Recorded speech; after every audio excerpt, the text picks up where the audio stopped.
Mahirap na'y lumpo pa, bilanggo ng kapansanan.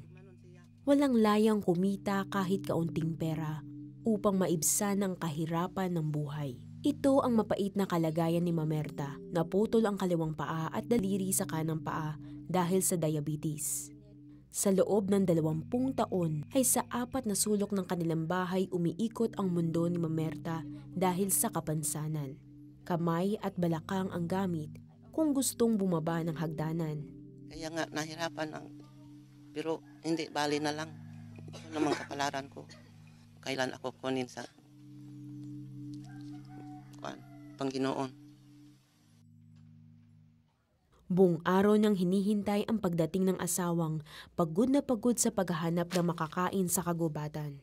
Pagdating ng bahay ay pinagsisilbihan niya ang asawa. Dinurog na mais at bagoong ang kadalasan nilang pinagsasaluhan sa umaga, tanghali at hapunan. Isang araw ay naiba ang takbo ng kanyang buhay.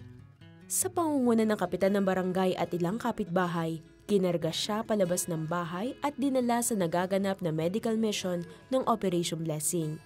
Sa kauna-unahang pagkakataon, makalipas ang 20 taon, ay nasilayan ni Mamerta ang kalayaan. Ano pong nararamdaman niyo? Maligaya.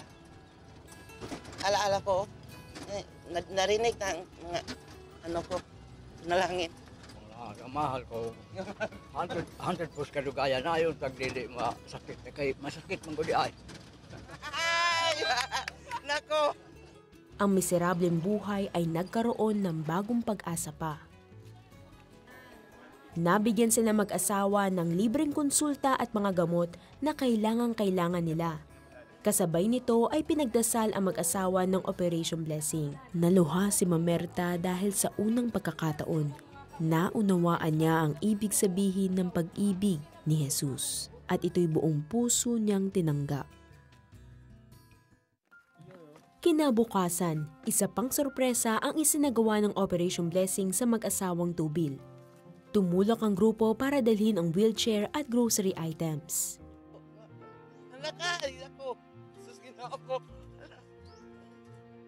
Sabik na bumaba si Mamerta ng hagdanan at naupo sa kanyang wheelchair. Sa wakas, natanaw na rin niya ang kagandahan ng mga kabundukan. Naluluha sa kaligayahan.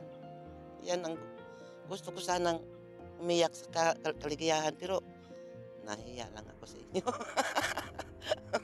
Daig pa niya ang batang nasa tsubibo dahil walang humpay ang kanyang pagkaway. Bago umalis ang Operation Blessing, luha ng kagalakan ang muling dumaloy sa mga mata ni Mamerta. Salamat sa inyong lahat, lalo ng Diyos. Ang Diyos nang nagturo sa inyo na pagbigay niyo sa akin. Masyadong maligaya.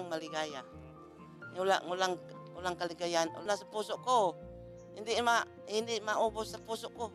At hindi lamang si Mamerta ang nabigyan ng wheelchair, 4 pang negrenses ang nakatanggap nito. Dahil sa suportang tinanggap ng Operation Blessing sa mga may pusong tumulong, 7,512 katao ang nabigyan din ng serbisyo sa 5 araw na sunod-sunod na medical mission sa Zamboanguita, Bacong at Dumaguete, Negros Oriental. Isa lang si Mamerta sa libo-libong katao sa Pilipinas at buong mundo ang naaabot, napapasaya at napagpapala dahil sa kalingang kanilang naranasan at kagalakang hindi mapapantayan.